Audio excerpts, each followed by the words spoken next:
नमस्कार, मैं अनुज कुमार। आप देख रहे हैं नेशनल चौपाल और इस वक्त हम आपके सामने लाइव हैं नेशनल चौपाल के फेसबुक पेज से। तो आप ये जो हमारी वीडियो देख रहे हैं, हमारे पेज को फॉलो कर लीजिए और अगर आप हमें यूट्यूब पर देख रहे हैं तो हमारे चैनल को सब्सक्राइब कर लीजिए। तो इस समय हम आपके सामने लेकर आए हैं पूरे दिन में जो बड़ी खबरें, पूरे दिन की जो बड़ी खबरें हैं उनको लेकर आपके सामने मैं हाजिर हूं।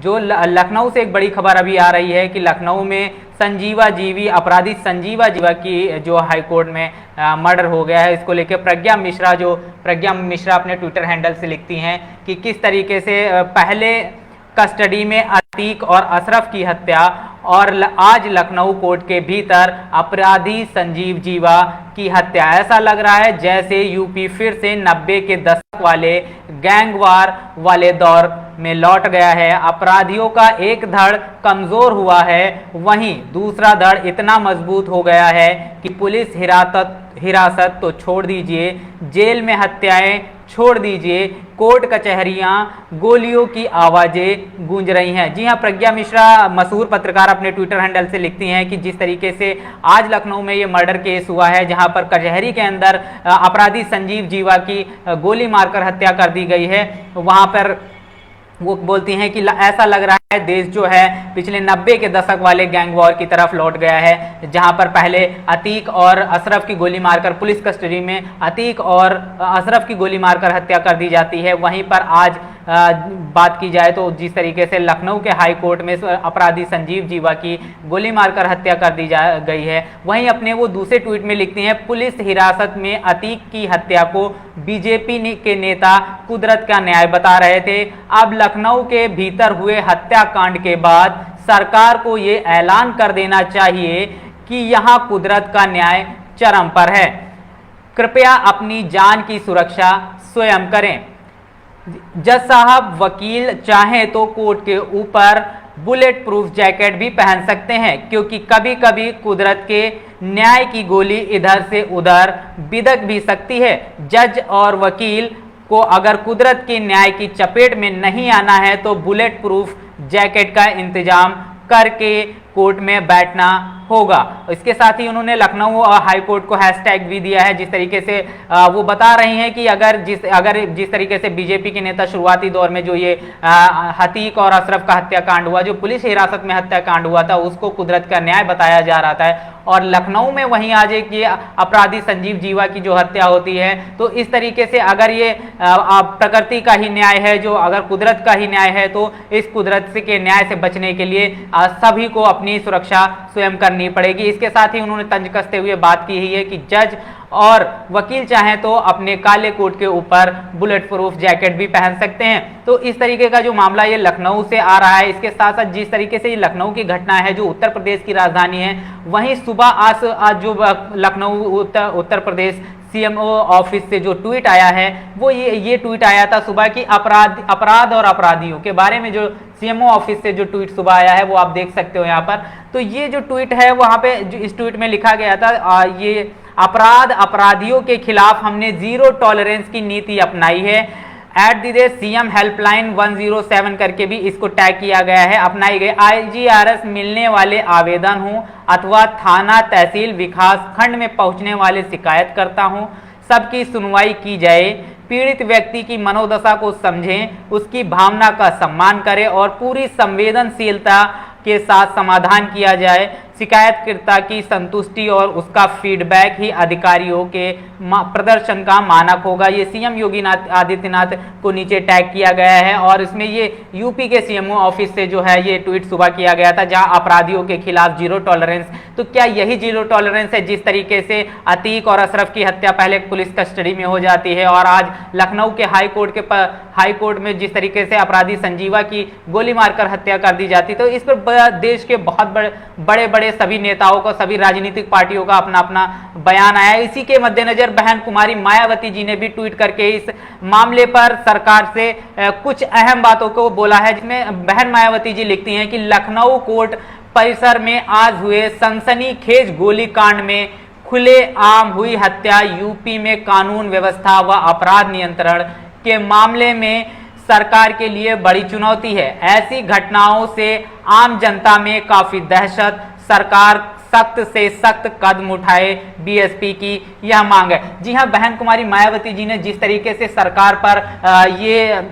सरकार पर सवालिया निशान खड़ा करते हुए बहुत बड़ी बात बोली है कि उन्होंने बताया है कि जिस तरीके से यूपी में लगातार कानून व्यवस्था और अपराध नियंत्रण के मामले में जिस तरह यूपी सरकार फेल होती जा रही है, इसको लेकर बहन कुमारी मायावती जी ने उत्तर प्रदेश की सरकार पर निशाना साधा है और सरकार से सख्त कदम उठाने की भी बात कही है। वहीं इसी मामले पर लेकर अखिलेश यादव का भी बयान आया है। अखिलेश यादव ने एएनआई के जो उस पर पोस्ट किया गया है, अखिलेश यादव का ये बयान, जिस पर इन्होंने बोला कि अगर इस मामले पे यानी इस हत्याकांड वाले मामले पे समाजवादी पार्टी कुछ कह देगी तो आप कहेंगे कि समाजवादी पार्टी ने मरवा दिया। जी हां, अखिलेश यादव बोल रहे हैं कि अगर समाजवादी पार्टी इस मामले पे कोई भी बयान देती है, कोई भी बात कहती है, तो वो बोल रहे हैं कि आप लोग कहेंगे कि समाजवादी ने ही मरवा दिया है। भारतीय जनता पार्टी के नेता ब्रह्मदत्त हत्याकांड के आरोपी संजीव जीवा की लखनऊ सिविल कोर्ट में गोली मारने से जो समाजवादी पार्टी के जो गोली मारने पर जो हत्या हुई है, उसको लेकर जो अखिलेश यादव ने ये ट्वीट किया है और सरकार पर निशाना साधते हुए कहा है कि जिस तरीके से अगर समाजवादी पार्टी इस मामले में कुछ बोलती है तो समाजवादी पार्टी को ही इस मामले में कहीं ना कहीं घसीट लिया जाएगा। तो इस तरीके की ये बात जहां आ रही, वहीं लखनऊ से एक नया वीडियो दूसरा आ रहा है जो यूपी के कांग्रेस के ट्विटर हैंडल से पोस्ट किया गया है। यूपी के ट्विटर हैंडल से जो कांग्रेस का ट्विटर हैंडल है यूपी का, वहां से पोस्ट किया गया ये मत है, जहां पे एक पुलिस ऑफिसर किस तरीके से एक व्यक्ति को परेशान कर रहा है, इसको लेकर ये ट्वीट है। यह वीडियो लखनऊ की बताई जा रही है। इसमें जो श्रीमान नजर आ रहे हैं, बताया जा रहा है कि वे राजेंद्र नगर चौकी के इंचार्ज हैं।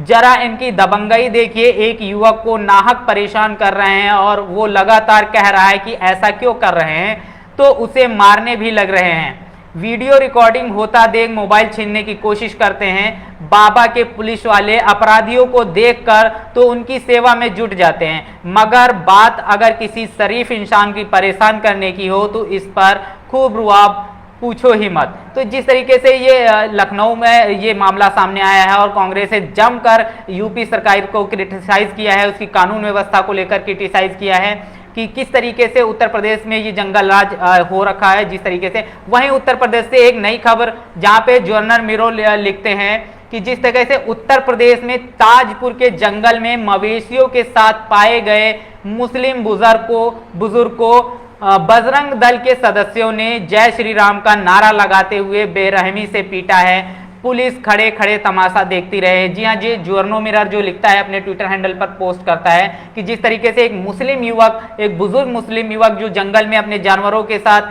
पाया गया है, उसमें उसको कुछ बजरंग दल के सदस्यों ने जय श्री राम का नारा लगाते हुए उसको बेरहमी से पीट दिया है। और उत्तर प्रदेश पुलिस जो है तमाशाबीन बनकर ये सारी चीज़ों को, इन प्रकरण को देखता रही है। वहीं एक द वायर के ट्विटर हैंडल से बात ट्वीट की गई है, ये बात सामने रखी गई है कि नई संसद में लगे अखंड भारत, जो नई संसद अभी जिसका इनॉग्रेशन प्रधानमंत्री जी ने, मोदी जी ने किया था, उसमें उसको लेकर ये ट्विटर हैंडल पर उनका ट्वीट आया है कि नई संसद में जो अखंड भारत का भित्ति चित्र पर जो लगा हुआ है उस पर बांग्लादेश ने स्पष्टीकरण मांगा है। जी हाँ, जिस तरीके से ये द वायर बता रहे हैं कि नई दिल्ली के संसद भवन में जो अखंड भारत की जो भित्ति चित्र लगा है उस पर अब बांग्लादेश ने भारत सरकार से स्पष्टीकरण मांगा है। वहीं अनुपम मिश्रा जी अपने ट्विटर हैंडल से लिखते हैं, बिहार में सिर्फ पुल ही नहीं गिरा। इन्होंने बिहार सरकार को टैग करते हुए ये बात लिखी हुई है कि बिहार में सिर्फ पुल ही नहीं गिरा है, कई लोगों के भरम भी टूट गया है। सुशासन बाबू की असलियत खुलकर सामने आ गई है। पता चला है कि 14 महीने में पुल दूसरी बार गिरा है। जी हाँ, और पिछले एक साल में राज्य में 8 पुल गिर चुके हैं। जी अनुपम मिश्रा जो है, जो हमारी बिहार सरकार पर जो सवालिया निशान करते हुए बोलते हैं, सुशासन यानी नीतीश कुमार पर जो सवाल खड़ा करते हुए बात कह रहे हैं कि जिस तरीके से ये जो पुल गिरा है, जो पूरा प्रकरण सामने आया कि ये दूसरी बार पुल गिरा है और बीते एक साल में उस बिहार राज्य में जो है 8 पुल गिर चुके हैं, ऐसा। वहीं तेजस्वी यादव एक राजनीतिक सितारे के रूप में तेजी से उभरते हुए नजर आ रहे थे, पर पुल पर उनके बयान से समझ में आया कि वो सिर्फ जाति की राजनीति कर सकते हैं। सरकार चलाना उनके बस की बात नहीं है। पहले कह रहे थे पुल को नजर लग गई है, अब कह रहे हैं उन्होंने खुद पुल तोड़ा है। तेज प्रताप यादव को लेकर खैर तो कभी कोई संशय ही नहीं था। तो जिस तरीके से अनुपम मिश्रा जी जो है जातिवादी राजनीति का आरोप लगा रहे हैं, ये आरोप इनका सीधे सीधे जो है वो लगाया जा रहा है कांग्रेस की, जिस तरीके से लगाया जा रहा है उनका आरोप लगाया जा रहा है कि सिर्फ राजनीतिक जो राजनीति करते हैं वो जाति आधारित तेजस्वी यादव पर उनका ये आरोप, बड़ा आरोप लगा रहे हैं जिस तरीके से कि आज वहीं पहलवानों के साथ में जो आज पहलवानों के साथ सकारात्मक बात के सुनिश्चित मुद्दे पर हुई है। लगभग 6 घंटे बैठक चली, जिन मुद्दों पर चर्चा हुई उनमें आरोप लगाए गए हैं। उन आरोपों की जांच पूरी करके 15 जून तक चार्जशीट दायर की जाएगी और रेसलिंग फेडरेशन का चुनाव 30 जून तक किया जाएगा। रेसलिंग फेडरेशन के आंतरिक शिकायत समिति बनाई जाए और उसकी अध्यक्षता कोई महिला करे, केंद्रीय मंत्री अनुराग ठाकुर। तो अनुराग ठाकुर ने एक अहम बैठक जो है वो जिस तरीके से सारी प्रकरण चल रहा था उनमें खिलाड़ियों के साथ अहम बैठक की है, जिसमें जो आरोप लगाए गए हैं उनको लेकर उन्होंने बोला कि एक जांच कमेटी जो जांच करेगी वो 15 जून तक पूरी चार्जशीट दायर कर देगी और 30 जून को उन्होंने बताया है कि रेसलिंग फेडरेशन का चुनाव भी होगा। जी, वहीं अनुपम मिश्रा दूसरे मुद्दे पर जिस तरीके से मोदी सरकार ने जब इनॉग्रेशन किया संसद भवन का तो वहां पर तमाम तरीके की बातें आई, तो उसी बात को लेकर अब बात लिख रहे हैं कि मोदी के माथे पर भभूत सबको अखरता है। वो मोदी सरकार के साथ साथ जो सुशासन बाबू हैं उन पर भी टैग कर रहे हैं कि मोदी के माथे पर सबको भभूत अखरता है और सुशासन बाबू को जो यहाँ साष्टांग लेटे हैं वो किसी को नजर नहीं आता। भारतीय राजनीति में धर्मनिरपेक्षता कि इस अंदाज से शायद ही कोई सेकुलर नेता बचा हो। जी हाँ, जिस तरीके से भारतीय संविधान की बात की जाए तो वो धर्मनिरपेक्ष है और भारतीय राजनीति भी धर्मनिरपेक्ष होनी चाहिए। जिस तरीके से अगर धर्मनिरपेक्ष राजनीति होगी तभी सभी धर्मों, सभी लोगों का संपूर्ण विकास और सभी लोगों तक मूलभूत सुविधाएं बिना किसी भेदभाव के पहुंच पाएंगे। पर जहां पर देखा जाए तो कहीं ना कहीं राजनीति एक धार्मिक मुद्दे को लेकर की जा रही है। वहीं पर बिहार सरकार पर उन्होंने सवाल खड़ा करते हुए बताया कि जिस तरीके से सुशासन बाबू भी इनकी एक रैली हुई जिसमें ये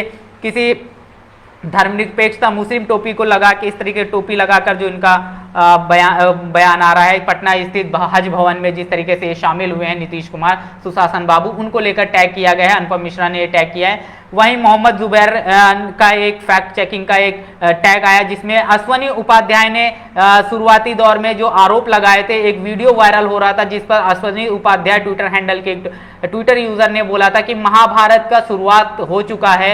इस धर्म युद्ध में जो धर्म के साथ नहीं या न्यूट्रल दिखाने की कोशिश कर रहे हैं वह वास्तव में अधर्म का सहयोग है। जी, इस वीडियो में देखा जा रहा था कि एक वीडियो है जिसमें एक सिलेंडर पटरी के नीचे, ट्रेन के नीचे पटरी के बीच में पड़ा हुआ है। तो मोहम्मद जुबैर ने इसका जो फैक्ट चेकिंग किया और बताया कि ये वीडियो जो है वो 2022 के हल्द्वानी का है। एक्यूज जो इसमें जो एक्यूज था वो गंगाराम नाम से एक था, सन ऑफ बिहारी लाल। गंगाराम नाम से एक व्यक्ति था जो एक्यूज था, जिसको बाद में उत्तराखंड में जाने से जो ट्रेन छूट रही थी इससे उसका सिलेंडर जो था वहीं ट्रैक पर छूट गया था।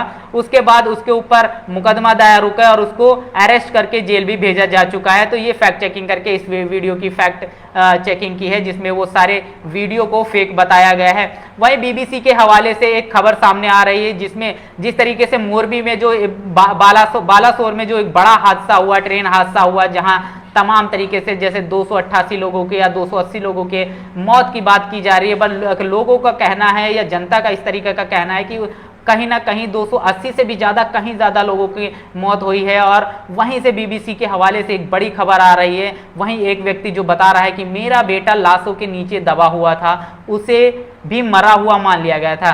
बालासोर हादसे में बाल बाल बचे युवक के पिता ने उन पलों को याद किया जब दुनिया ठहर सी गई थी। तो बालासोर हादसे से एक बड़ी ये खबर जो बीबीसी के हवाले से आ रही है कि जो जितनी भी लाशें थी उनके बीच में एक जीवित व्यक्ति को भी मृत समझ के उसी में डाल दिया गया था और बाद में वो अब जीवित मिलता है और उन सारे बातों को याद करते हुए व्यक्ति ये भावुक हो जाता है। और बीबीसी ने इस पूरे प्रकरण को टैग किया है। पूरी चीज को उन्हें बताया है। इसी वहीं राजस्थान से एक बड़ी खबर आ रही है कि राजस्थान में सीवर लाइन की सफाई करते हुए 3 मजदूरों की मौत हो जाती है। जो ये राजस्थान में इस तरीके की बात आ रही है जहां पर सीवर लाइन की सफाई करते हुए 3 मजदूरों की, और लगातार देश के अलग अलग जगहों से इस तरीके की खबरें आती हैं। हमारा देश आज 21वीं सेंचुरी में है, कहीं ना कहीं विश्व गुरु बनने जा रहा है और तमाम तरीके के विकास और देश के साथ हमारा देश जो है अन्य देशों के साथ कंधे से कंधा मिलाकर खड़े होने की बात करता है और विश्व पटल पर अपने को महान बताने की बातें करता है। बट इस तरीके की जब भी घटनाएं सामने आती हैं तो कहीं ना कहीं इन सारे मुद्दों पर एक सवालिया निशान खड़ा हो जाता है और कहीं ना कहीं ये जो चीजें हैं अंदर से झकझोर देने वाली चीजें हैं कि सीवर लाइन की सफाई करते हुए 3 मजदूरों की मौत हो जाती है। ये खबर राजस्थान की है। एमपी के थे तीनों मजदूर, और जहां पर ये एमपी के तीनों मजदूर थे, कार्य एजेंसी ने 10-10 लाख रुपए की आर्थिक मदद तो दी है, पर कार्य एजेंसी पर अभी इसके साथ साथ मुकदमा भी दर्ज हो चुका हुआ है और उसके साथ में जो सुपरवाइजर था उसे अरेस्ट कर दिया। तो ये पूरी खबर जो है मूक नायक के हवाले से ट्विटर हैंडल पर ट्वीट की गई थी। उसके साथ साथ दिलीप मंडल लिखते हैं, जिस तरीके से सोशल मीडिया पर एक वीडियो वायरल हो रहा है सुबह से, जो न्यूज 24 पर के हो रहा है। न्यूज 24 ने इसको टैग करते हुए लिखा है कि हाथ जोड़ता रहा पिता, जमीन पर नाक तक रगड़ी, फिर भी प्रेमी के साथ चली गई लड़की, भावुक कर देने वाला वीडियो। इस तरीके से एक वीडियो वायरल किया जा रहा है जहां पर एक पिता जो है अपनी बेटी के सामने हाथ जोड़ता हुआ नजर आ रहा है और बेटी जो है अपनी प्रेमी के साथ चली जाती है। इसी पूरे प्रकरण पे दिलीप मंडल जी का एक बड़ा बयान आया है, उन्होंने अपनी प्रतिक्रिया दर्ज कराई है। उन्होंने इस पूरे प्रकरण पर अपनी प्रतिक्रिया दी है। भारत में अक्सर बाप डिसाइड करना चाहते हैं कि वयस्क नागरिक किसके साथ रहे, किससे प्रेम करे, किसके साथ शारीरिक संबंध बनाए, किसके साथ बच्चे पैदा करे, किसके साथ शादी करे। कुछ लोग तो बेटी को विदेश पढ़ने भेजकर यहां से व्हाट्सएप से कंट्रोल करना चाहते हैं, कहाँ हो, वीडियो दिखाओ। इस तरीके के जो प्रकरण है लगातार आते हैं। इस पूरे मुद्दे पर दिलीप मंडल ने ये अपनी प्रतिक्रिया दी है। वहीं कांग्रेस नेत्री सुप्रिया श्रीनेत ने जो लखनऊ कांड हुआ है, लखनऊ हाईकोर्ट कांड हुआ है, उस पर भी अपनी एक बड़ी प्रतिक्रिया दी है। उन्होंने क्या लिखते, वो अपने ट्विटर हैंडल से क्या लिखती हैं, आइए देखते हैं। आदमी जज के सामने कोर्ट रूम के अंदर कटघरे में खड़े होकर गवाही दे रहा था, तमाशाबीन पुलिस के सामने वहीं दिन दहाड़े गोली मारकर हत्या हो गई। घटना उत्तर प्रदेश की है जहां सुशासन और गुंडा राज के अंत का डंका पीटा जाता है। मरने वाले का कुख्यात अपराधी होना अलग बात है।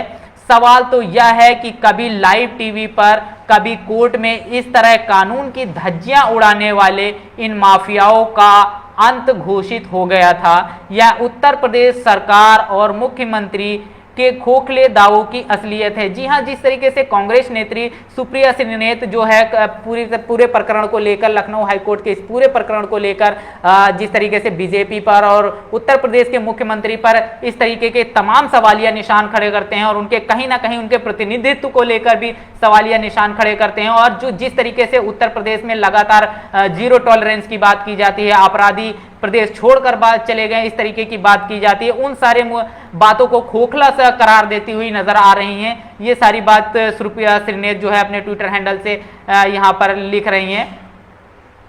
इसके साथ साथ ही जहां पर हम देख रहे थे तमाम तरीके की खबरों के, वहीं पर इस पर खबर देने के साथ जिस तरीके से लखनऊ में जो अरविंद केजरीवाल और भगवंत मान सिंह जो आए हुए हैं, उन्होंने अखिलेश यादव से बात की और सारी चीज़ों को लेकर, जिस तरीके से आने वाले समय में किस तरीके का गठबंधन होगा, इनको लेकर बात की है। वहीं ये सारे प्रकरण को लेकर उन लोगों का भी एक मुद्दा आया है। वहीं उत्तर प्रदेश से यूपी तक की एक खास रिपोर्ट आई है जहां पर नमाज के लिए बस चालक और उसके सहयोगी ने बस को रोकना उसको भारी पड़ गया है। दरअसल 3 जून की शाम को बरेली से कौशाम्बी जा रही बस को चालक ने 2 लोगों को कथित तौर पर नमाज पढ़ने के लिए रोक दिया था।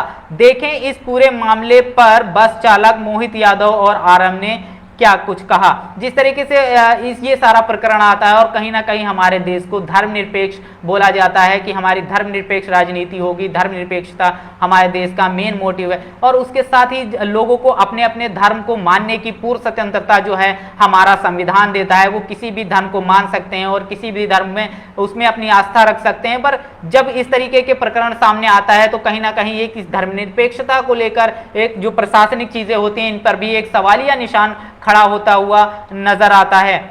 जी हाँ, जिस तरीके से बात की जा रही थी कि दिल्ली में जो ये प्रकरण चल रहा था, खिलाड़ियों का धरना प्रदर्शन चल रहा था, लगातार लोग उनको बदनाम करने की कोशिश करते हुए नजर आ रहे थे। कहीं ना कहीं जनता का कहना इस तरीके से भी था कि कहीं ना कहीं जो ये प्रोटेस्ट है इसको भी गंदा कर दिया जाएगा, और कहीं ना कहीं फिर मेडल को लेकर जो बातें सामने आई, और बाद में अब जो एक पूरा एक एरिया है, पूरा एक माहौल बनाने वाले जो लोग हैं वो कहीं ना कहीं रेसलर्स को उनकी नौकरी छोड़ने के लिए मजबूर कर रहे थे और कह रहे थे कि किस तरीके से आप अगर नौकरी छोड़ोगे तभी तो आगे सारी चीजें होंगी। उसी पर बजरंग पुनिया ने सीधा कहा है, लल्लन टॉप की एक खास जो खबर है उसमें लल्लन टॉप ने ट्विटर हैंडल पे ट्वीट किया है, बजरंग पुनिया ने सीधा कहा है कि अगर इस लड़ाई में अपनी सरकारी नौकरी भी गंवानी पड़ी तो इसमें जरा सी भी देर नहीं करेंगे। जिस तरीके से इन सारे मुद्दों को लेकर खिलाड़ियों को घेरा जा रहा था कि आप मेडल फेंकने का दिखावा करते हो, ये सारी चीजें कर रहे हो, उसके साथ ही साथ जहां पर ये चीजें समझ में आ रही थी कि उनको नौकरी छोड़ने के लिए भी बातें की रहे, लोग उन पे तंज कस रहे थे नौकरी को लेकर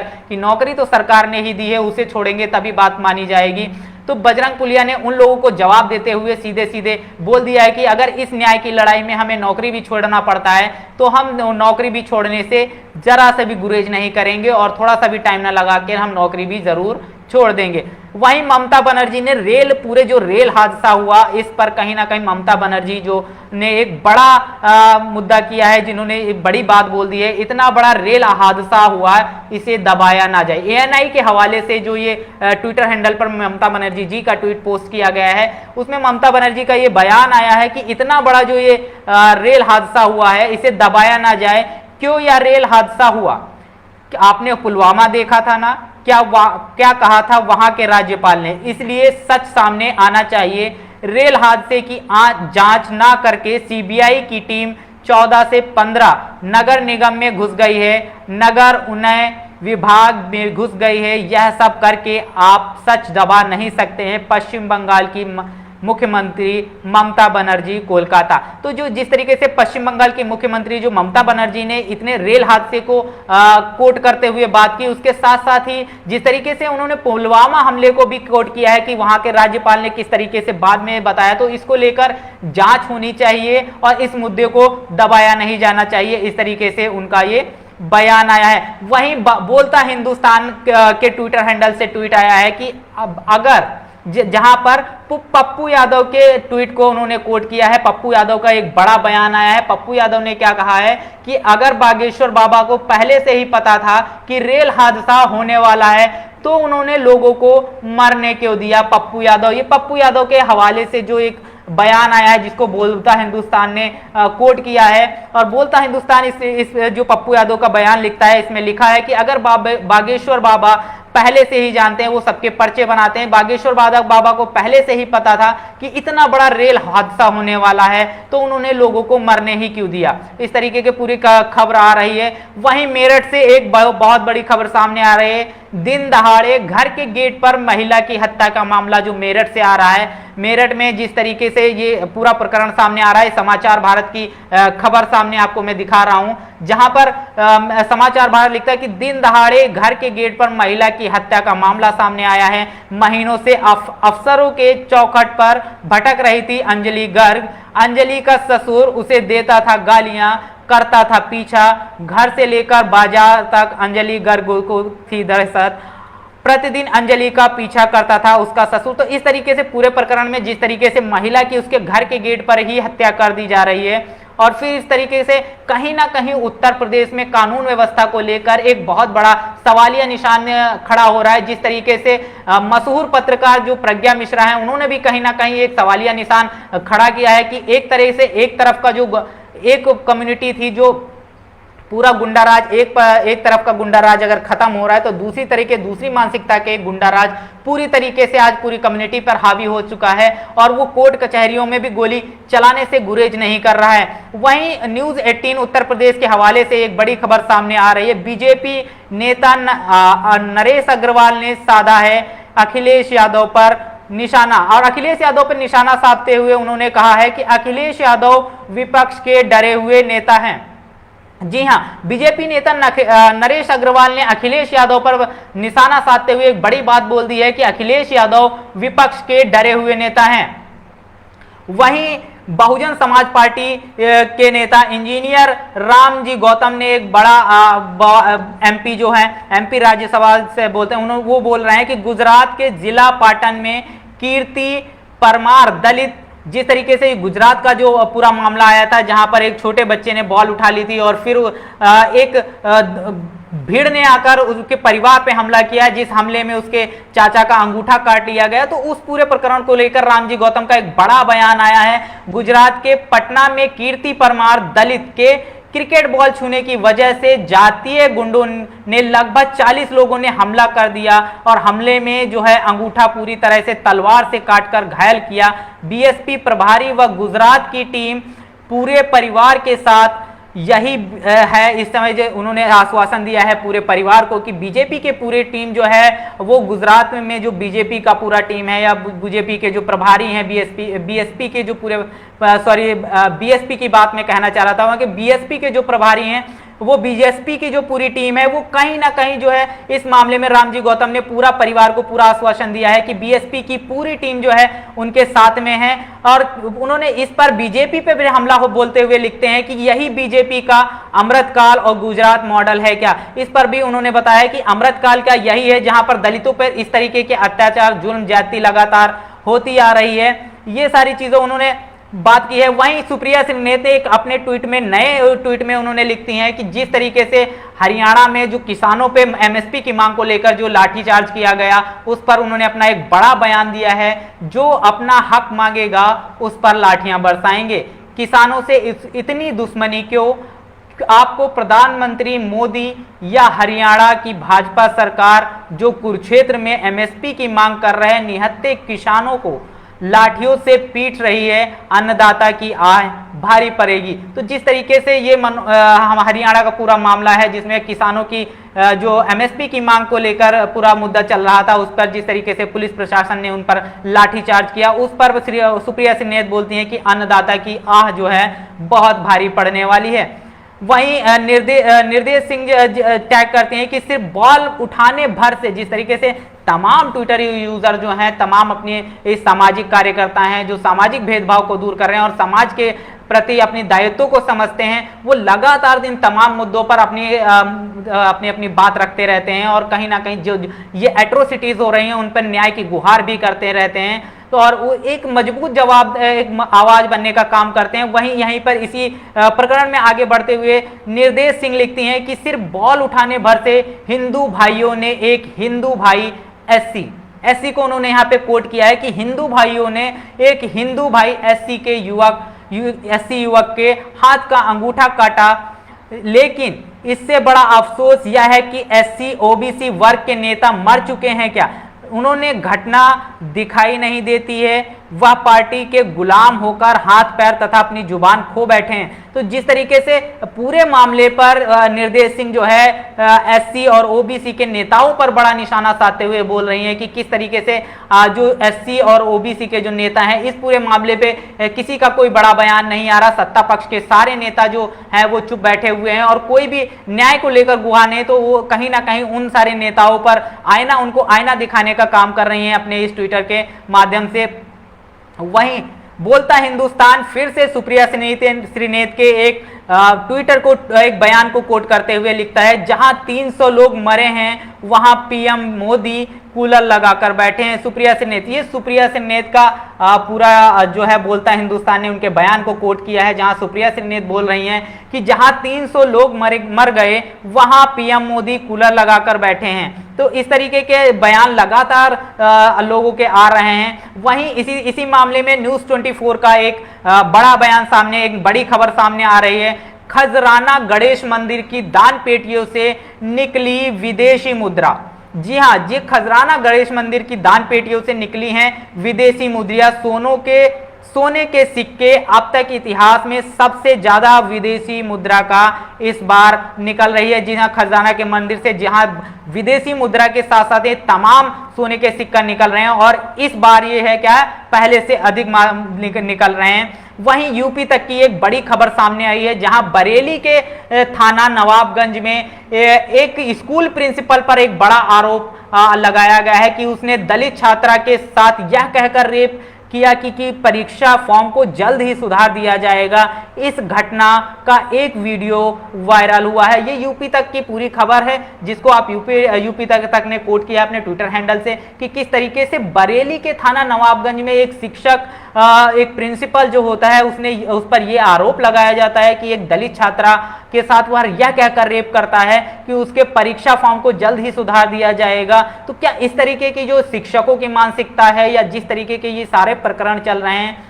तो ये कहीं ना कहीं एक सवालिया या अपराधियों के मन में जिस तरीके का वो डर होना चाहिए, कानून व्यवस्था का डर होना चाहिए, पुलिस प्रशासन का डर होना चाहिए, वो डर कहीं ना कहीं नजर नहीं आता है। और उत्तर प्रदेश के तमाम जो दावे हैं कि यहाँ पर इस तरीके का कानून व्यवस्था है या सारे गुंडे बदमाश जो हैं प्रदेश छोड़कर भाग चुके हैं, कहीं ना कहीं खोखले साबित होते हुए नजर आ रहे हैं। वहीं दैनिक भास्कर की एक बड़ी खबर सामने आ रही है। धर्मांतरण पर शिक्षिकाओं का ने एक बड़ा बयान दिया है। धर्मांतरण के मुद्दे को लेकर शिक्षिकाओं ने एक बड़ा बयान दिया है। उन्होंने कहा है, हमारे बारे में बोलने का हक किसी को नहीं है। जी हाँ, धर्मांतरण के मुद्दे को लेकर जो दामोह स्टोरी को लेकर जो हिजाब धर्मांतरण का मुद्दा जो सामने आया था, उस पर शिक्षिकाओं ने अपने बयान जारी किए हैं और उन्होंने इसमें बोला है कि हमारे बारे में बोलने का हक किसी को नहीं है। संविधान हमें यह अधिकार दिया है कि हम किसी भी धर्म को मान सकते हैं। जी हाँ, जिस तरीके का बड़ा बयान जो आता हुआ आपको दिखाई दे रहा है, इन सारी चीजों को लेते हुए एक बड़ी खबर जो मणिपुर से आ रही है, जहां पर मणिपुर की इस खबर को, पूरे प्रकरण को जो लल्लन टॉप कोट करता हुआ लल्लन टॉप न्यूज एजेंसी जो है ये पूरे मामले को लिख रही है।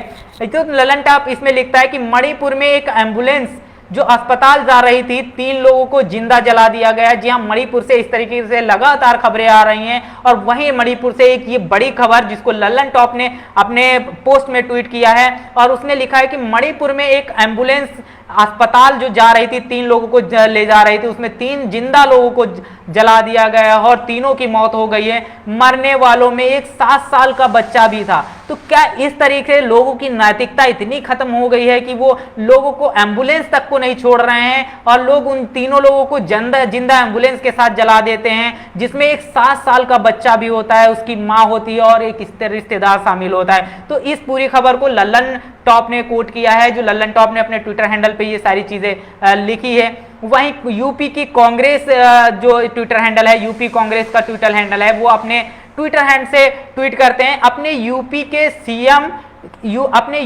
डिप्टी सीएम साहब राजस्थान गए थे। अपने यूपी के डिप्टी सीएम साहब राजस्थान गए थे। अब उत्तर प्रदेश के डिप्टी सीएम के बारे में आप लोग जानते हैं। यहाँ पर जो यूपी की कांग्रेस जो है वो किसकी बात कर रही है वो आप बहुत अच्छे से समझ सकते हैं। तो जो इनका पूरा जो मामला है उस पर देखते हैं इनका क्या ट्वीट है कि यूपी के डिप्टी सीएम साहब राजस्थान गए थे, लोगों ने लपेट लिया, भाषण के बीच में ही लगे अशोक गहलोत जिंदाबाद के नारे।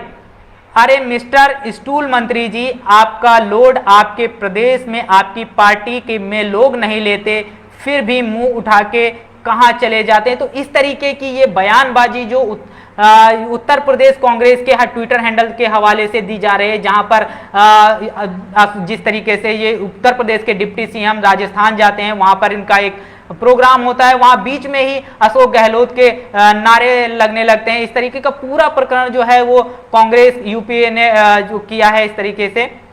वहीं वेद प्रकाश जी ने एक बड़ा प्रकरण, एक बड़ी खबर को अपने ट्विटर हैंडल पे पोस्ट किया है। झारखंड में कुर्मी SC ST के साथ कुएं पर भेदभाव करते हैं। जी हाँ, उन्होंने एक बड़ी बात लिखी है। जिस तरीके से वो पिछले देखा जाए तो उन्होंने ग्राउंड रिपोर्टिंग भी की थी, जहां पे किस तरीके से जातिवाद और किस लोगों की तरह से लोगों के साथ भेदभाव किया जा रहा है, किस तरीके से लोगों को पानी नहीं लिए जा रहा है, लेने जा जातिवादी जो गुंडे हैं लगातार उनको पर अत्याचार जुल्म कर रहे हैं और लगातार उनको पानी तक के लिए तरसना पड़ रहा है। जब कोई तथाकथित उच्च जाति का लोग इंसान उसके पास आता है, उनको पानी देता है, तब उनको एक पानी मिलता है पीने के लिए। वहीं पर वो वेद प्रकाश जी ने अपने इस ट्विटर हैंडल से ट्वीट किया है, झारखंड के कुर्मी SC ST के साथ कुएं पर भेदभाव करते हैं, छुआछूत मनाते हैं। वहीं जिस तरीके से मध्य प्रदेश में की खबर को भी इन्होंने कोट किया है कि मध्य प्रदेश में जिस तरीके से अभी एक दलित व्यक्ति के बारात निकालने पर उसकी बारात पर पथराव किया गया और फिर पुलिस के कड़े पहरे में उसको बारात निकालनी पड़ी,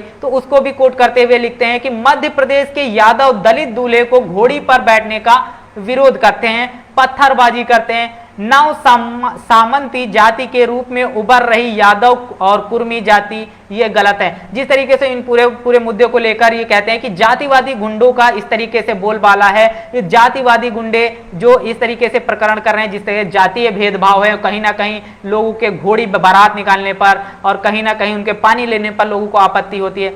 वहीं इमरान प्रतापगढ़ी ने अपने ट्विटर हैंडल से ट्वीट किया है, जो किसान का नहीं वो हिंदुस्तान का नहीं। उन्होंने ये जो मुद्दा लिखा है, जिस तरीके से देखा जाए ये पूरा मुद्दा जो MSP की मांग कर रहे किसानों पर जो लाठियां बरसाई गई हैं, खट्टर सरकार ने जिस तरीके से उन्होंने लाठियां बरसवाई हैं, उसको लेकर उन्होंने कोट किया है कि जो किसान का नहीं वो हिंदुस्तान का नहीं। खट्टर सरकार ने जो लाठियां किसानों पर बरसाई हैं, किसान इसका बदला जरूर लेगा। कहीं ना कहीं उनका एक जो ये बयान है वो कहीं ना कहीं आने वाले समय में लोकसभा चुनाव को लेकर भी है कि जिस तरीके से किसानों पे इस तरीके से तमाम लाठियां बरसाई जा रही हैं और उसका बदला किसान जरूर लेगा। वहीं न्यूज 18 उत्तर प्रदेश के हवाले से एक बड़ी खबर सामने आ रही है। मेरठ में लव जिहाद के नाम पर मेडिकल की छात्रा को बदनाम करने की वालों पर अब पुलिस एक्शन की तैयारी की जा रही है। जी हाँ, जिस तरीके से मेरठ से एक बड़ी खबर आ रही थी, कुछ टाइम पे वीडियो वायरल हो रहा था, वहीं उसी मामले में एक बड़ा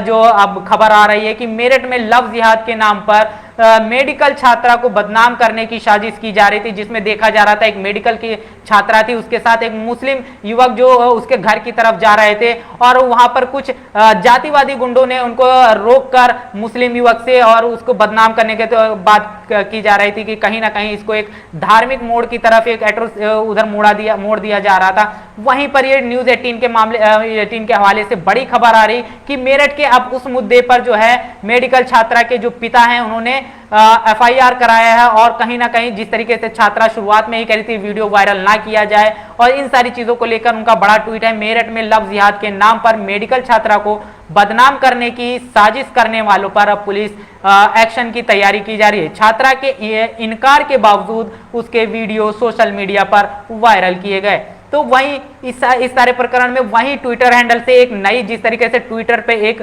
बड़ी खबर वायरल की जा रही थी, जब से ये रेल दुर्घटना का हुआ है तब से अलग अलग लोग जो है कहीं ना कहीं पुरानी खबरों को आज पोस्ट कर रहे हैं और कहीं ना कहीं एक पर्टिकुलर कम्युनिटी को कोट कर रहे हैं। वहीं पर सेम एक खबर आ रही है जहां रेलवे ट्रैक पर एक लड़के को दिखाया जा रहा है कि वो पत्थर रखता हुआ नजर आ रहा है और पकड़े जाने वाला जो है। तो इस पूरे प्रकरण पर जो फैक्ट चेकिंग होती है, तो फैक्ट चेकिंग में ये मिस्टर जुबैर मोहम्मद जुबैर जो है वो फैक्ट चेकिंग करते हैं और फैक्ट चेकिंग में ये मामला सामने निकल कर आता है कि ये वीडियो जो है वो 5 साल पुराना है।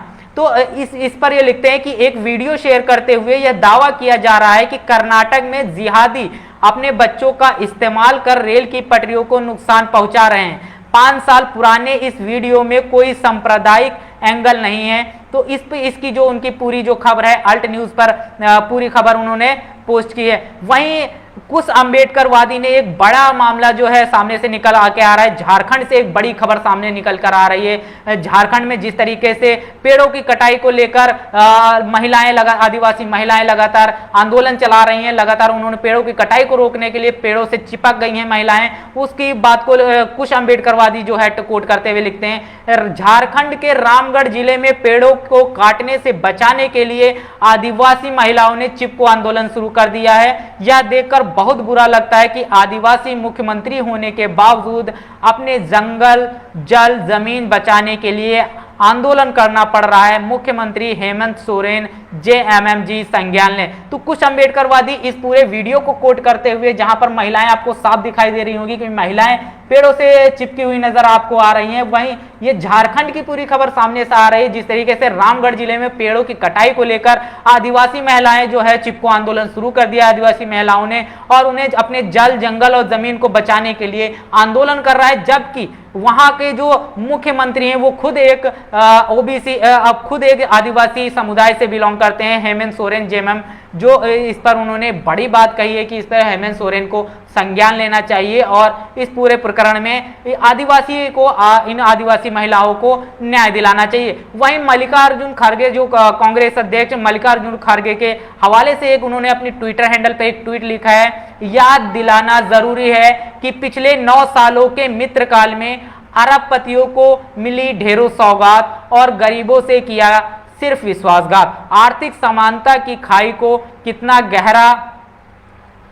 गहरा जनता ने देखा अच्छे दिन का असली चेहरा। जी हाँ, जिस तरीके से है जो मल्लिकार्जुन खड़गे हैं वो सरकार पर निशाना साधते हुए ये पूरा ट्वीट कर रहे हैं, जहां पर उन्होंने बताया कि मित्र साल में जहां मित्रों की बात की जा रही तो वो कहीं ना कहीं बता रहे हैं कि ये सरकार जो है वो अरबपतियों के मित्रों की सौगात है, तो अरबपतियों को ढेरों सौगात दी गई है और गरीबों के साथ विश्वासघात किया गया है। इसके साथ ही जिस तरीके से आर्थिक समानता की बात की जाए तो आर्थिक समानता को लेकर उन्होंने लिखा है कि आर्थिक समानता को इतना गहरा कर दिया गया है कि जनता को अच्छे दिनों का असली चेहरा नजर आ गया है। वहीं दलित टाइम्स भी इस खबर को कोट करते हुए लिखते हैं, जिस तरीके से झारखंड में जो दलित महिलाएं ये आंदोलन चला रही हैं, चिपको आंदोलन चला रही हैं, जिसमें वो अपने जल जमीन और जंगल को बचाने के आंदोलन को लगातार आगे चल रही हैं और लगातार मांग कर रही हैं कि हेमंत सोरेन इस पूरे मामले को संज्ञान में लेकर इनको न्याय दिलाने का काम करें। वहीं इंजीनियर रामजी गौतम के हवाले से एक बड़ी खबर सामने से आ रही है।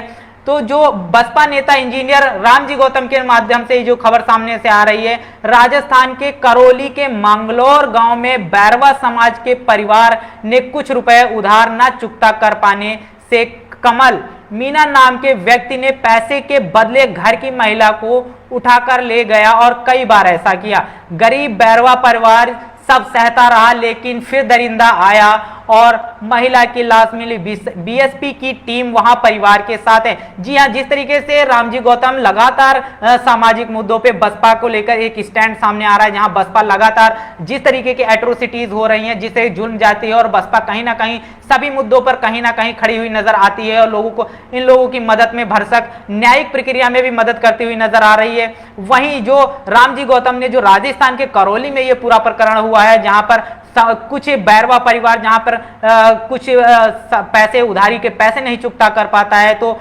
एक कमल मीला नाम का व्यक्ति आता है और उनके घर की महिलाओं को जबरदस्ती उठाकर ले जाता है और फिर से वो आता है तो उसमें जो है महिला की लाश मिलती है। तो इस पूरे मामले पर बीएसपी का जो है उसके साथ खड़ी हुई है, उसमें जो पीड़ित परिवार है उसके साथ बीएसपी खड़ी हुई नजर आ रही है और कहीं ना कहीं तमाम तरीके की जो मदद है वो देने का काम कर रही है। तो बीएसपी इस टाइम पे जो है जिस तरीके की तमाम एट्रोसिटीज हो रही हैं, जिससे कि जुल्म अत्याचार ये सारी चीजें हो रही हैं, वो कहीं ना कहीं बीएसपी जो है इन सारे मुद्दों पे एक लीगल सलाहकारी एक अपना 4 से 5 लोगों का प्रतिनिधि मंडल भेजती है और पूरे प्रकरण को न्यायिक प्रक्रिया के तहत उनको कानूनी मदद के साथ साथ आर्थिक मदद देने का भी लगातार काम कर रही है। तो इन सारी चीजों को लेकर आपका क्या सोचना है इन दिन भर की खबरों को लेकर? जिस तरीके से सारे मुद्दे रहे, जिस तरीके से उत्तर प्रदेश के तमाम मुद्दे रहे और खास करके उत्तर प्रदेश के हाईकोर्ट का जो ये संजीवा जीवाजी अपराधी जो था उसकी हत्याकांड का जो पूरा मामला रहा है, इस पूरे मामले पर